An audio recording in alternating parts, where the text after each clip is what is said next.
Salut à tous, alors je suis ravie de vous retrouver aujourd'hui pour un book haul d'une partie de 2020 en fait.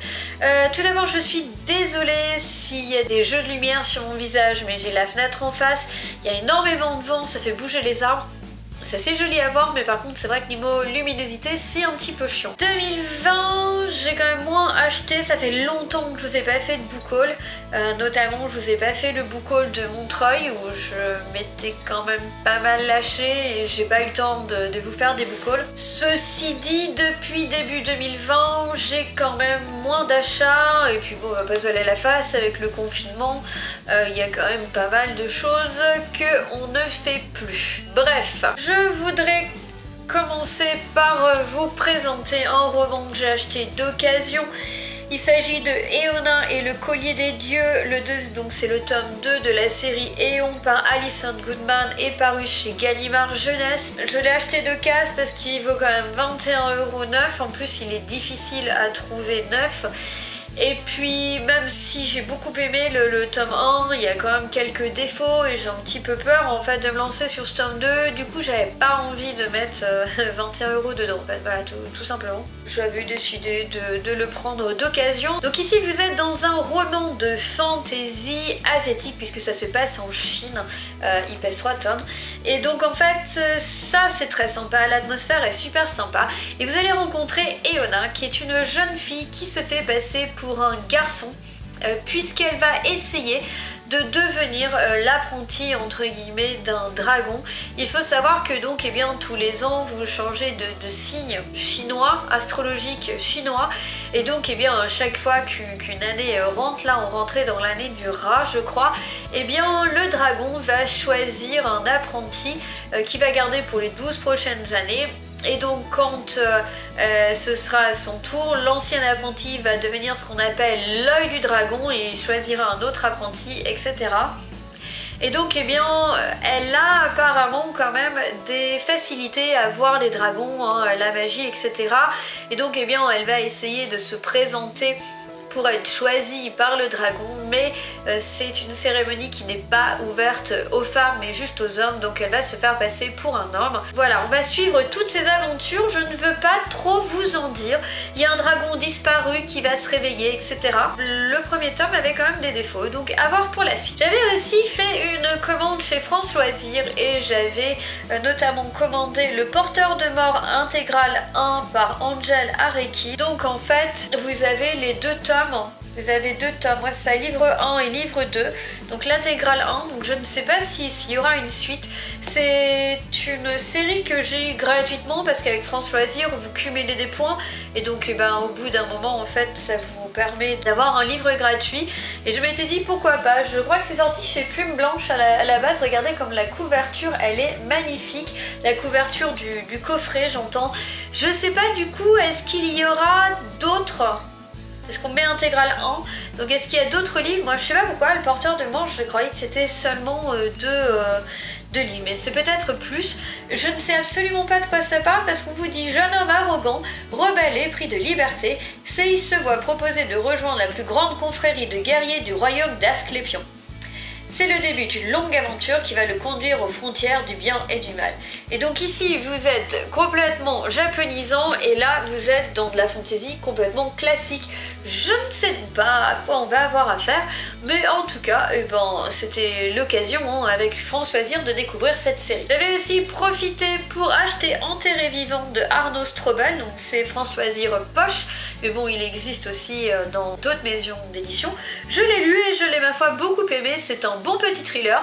J'ai vu certaines ficelles et je me suis fait complètement avoir par d'autres. Comme j'aime bien l'humour un peu noir, j'ai profité de ce confinement pour acheter V-Wars par Jonathan Maberry, donc le roman original de la série Netflix, donc ça je ne savais pas qu'il y avait une série sur les vampires. Jonathan Maberry a écrit Apocalypse Zombie qui est pour moi l'un des meilleurs romans zombies que j'ai lu, en tout cas, enfin peut-être pas, c'est pas le meilleur, hein, mais c'est pour moi le top du panier. J'avais adoré. Il revient ici avec plusieurs auteurs, donc visiblement dans le livre vous suivez plusieurs personnages et à chaque fois vous avez un chapitre concerné un personnage et donc chaque auteur a son personnage. Je dirais un petit peu comme la série U4 sauf que là c'est chapitre par chapitre et pas livre par livre où vous allez suivre des persos différents. Donc ils sont pas mal, hein. Jonathan Maberry, Nancy Holder, Gregory Frost, Ivan Navarro, James Moore, John Everson, Scott Nicholson, Case Aray, Dick Candido. Et puis, pourquoi je dis que c'est un petit peu d'humour noir? Puisque en fait, le réchauffement climatique a libéré un virus millénaire qui va transformer les gens en vampires. Donc voilà, on parle de pandémie. Donc j'ai pas résisté à une pandémie par virus par les temps qui courent. Moi perso, j'ai pas résisté. J'avais aussi fait une commande chez Momox qui m'a plutôt profondément déçue entre guillemets. Je voulais retrouver les Anne Rice, les chroniques des vampires, mais avec eh bien, les couvertures comme ça qui sont ressorties. Donc voilà, ils ont refait, donc ça c'est le tome 1, Entretien avec un vampire. Vous avez Lestat le vampire, mais il est dans ma chambre, je l'ai pas avec moi. Vous avez La Reine des damnés qui est le tome 3 et vous avez Le voleur de corps qui est le tome 4. Donc, en tout premier lieu, j'avais acheté le tome 1 et 2 d'occasion, mais c'était marqué très bon état. Et très bon état, j'ai reçu, alors les petits trucs bleus c'est moi, hein, mais j'ai reçu ça. Voilà, très bon état.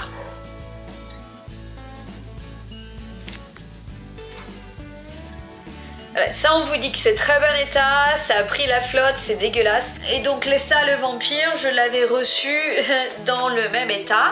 Donc j'aurais dit écoutez, voilà, moi c'est pas ce que j'appelle très bon état. Donc là où ils ont été super cool, c'est qu'ils m'ont remboursé. Hein, sans aucun problème. Donc là-dessus j'ai rien à dire, mais bon voilà, moi j'avais pas ça à très bon état quoi, je suis désolée mais le bouquin il a pris voilà, il a pris l'eau, hein. Il a pris l'eau, il est déchiré, il est dégueulasse. Pour moi je le classe même pas en état correct, mais bon après c'est chacun vit sa vie. Donc je l'ai recommandé neuf ailleurs, donc il est arrivé neuf en parfait état, et en plus c'est cette couverture là que j'avais commandé. Et moi je reçois ça quoi comme visuel. Alors que je sais il y en a qui s'en foutent, mais moi je m'en fous pas, je voulais la série comme ça. Donc bon, ils m'ont remboursé. Donc après je leur ai pris du coup le tome 3 et 4, mais 9 quoi. Alors celui-là j'ai rien à dire dessus, mais bon c'est pareil, celui-là bah voilà. Voilà, à l'intérieur, il est arrivé avec une page complètement pliée, dégueulasse, déchirée. Hein, je pense que pas si vous pouvez le voir, mais voilà. Page déchirée, etc. En plus, avec leurs grosses étiquettes dégueulasses, que des fois, quand tu les enlèves, ça te laisse des grosses marques sur ton livre. Enfin bon, bref. On va pas se voiler la face, j'ai pas été super ravie de ma commande Momox. J'ai été super contente du fait qu'ils étaient très honnêtes, qu'ils m'aient remboursé, etc. Ça, par contre, j'ai rien à dire. Par contre, j'avoue que sur la qualité des livres objets, voilà, vous voyez bien qu'il y en a un qui est jaunissant par rapport à l'autre. Je sais pas si ça se voit à la caméra, mais il y en a un qui est blanc, un qui est jaune.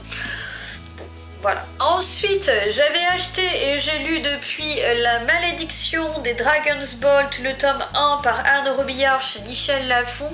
Donc j'avais acheté parce que j'en avais pas entendu parler, mais j'aimais bien la couverture, je la trouvais assez sympa. Et en fait c'est plutôt sympa, on va suivre Samuel Andersen qui va arriver devant les grilles d'un étrange manoir et en fait il en est l'héritier. Et plus étrange encore, le manoir est habité par les ancêtres de Samuel, donc les fantômes. Mais depuis des générations et des générations et des générations, puisque je crois que Samuel est le 36e. Sauf que Samuel est le seul vivant. Et donc, eh bien, on va dire que sa famille l'a fait venir là dans le but de les libérer, puisqu'ils sont tous emprisonnés dans ce manoir. Donc dans ce manoir, il y a des portes, une porte par personnage, et donc eh bien Samuel doit ouvrir toutes les portes pour trouver la bonne afin de désamorcer la malédiction. C'est de la jeunesse, alors attention, c'est de la jeunesse. Je vous dirai mon avis dans un prochain point. J'ai aussi acheté le Dictionnaire infernal de Jacques Collin de Plancy, Dictionnaire infernal qui est sorti en 1800, je ne sais plus, 41 je crois. Voilà, non, 1818, la première édition de 1818. Et donc en fait, si vous voulez, au fur et à mesure de sa vie, Jacques Collin de Plancy s'est plus ou moins converti à l'église, je pense de manière plus ou moins obligatoire, je ne sais pas, mais il a remanié plusieurs fois ce roman, son dictionnaire infernal, pour mieux correspondre au dogme de l'église.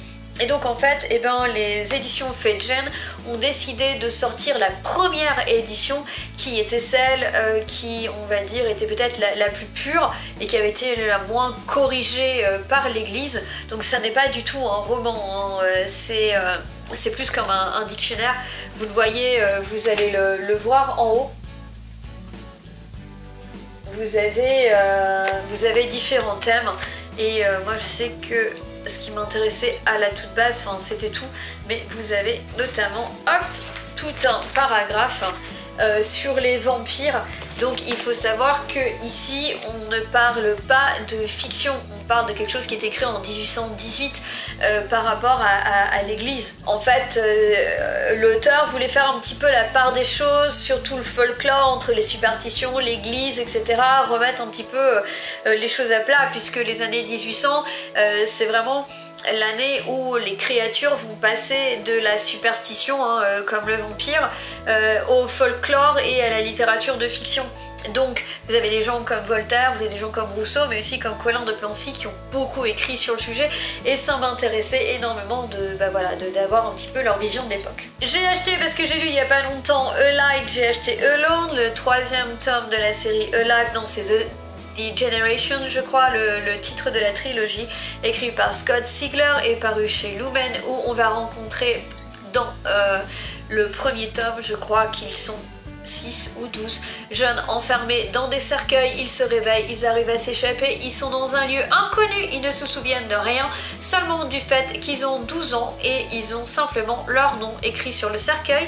Ils vont essayer de sortir de tout ça et croyez-moi, et bien ce qui va leur arriver, je ne m'y attendais pas du tout et j'ai adoré le tome 2, j'ai donc hâte de finir la trilogie. Toujours dans le même souci d'humour décalé, j'ai acheté Remade par Alex Carroll. Et si un virus devenait plus intelligent que vous? Voilà, c'est sorti chez Casterman et ici on parle encore virus, pandémie mondiale.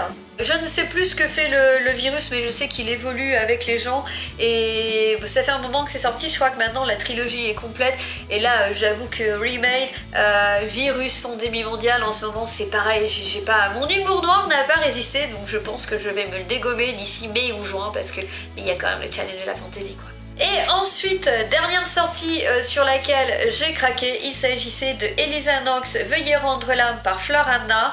Je pense que c'est de l'auto-édition. Et bon, voilà, j'ai craqué avant que les librairies rouvrent, donc j'ai commandé ça en ligne chez deux sites, je crois, enfin je sais plus qui, mais bon j'ai commandé ça en ligne. Et en fait j'ai adoré la 4e de couverture. Depuis que Dieu est mort, c'est la merde et ça risque pas de s'arranger. 3 siècles à faucher des âmes en solo pour Lucifer et ma seule récompense est de me coltiner un poulet de stagiaire. En bonus, un titre foireux d'ambassadrice me tombe dessus pour représenter l'enfer à San Francisco. Ça m'apprendra à tourner le dos aux péchés capitaux.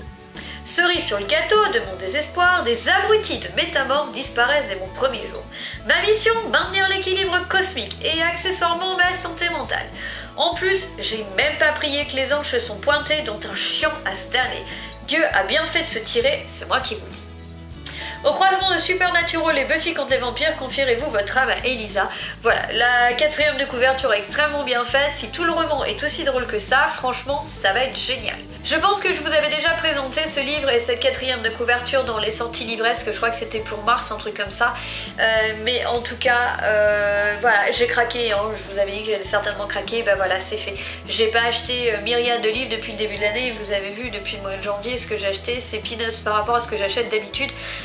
Mais voilà, confinement oblige, travaux de la maison oblige, tout ça, tout est fermé, c'est la merde, le portefeuille est vide, enfin bon bref. Mais en tout cas celui-là, j'ai craqué, je pense que c'est pareil, il va pas rester très longtemps dans ma palle. Donc voilà les amis, écoutez, j'en ai terminé pour ce nouveau book haul.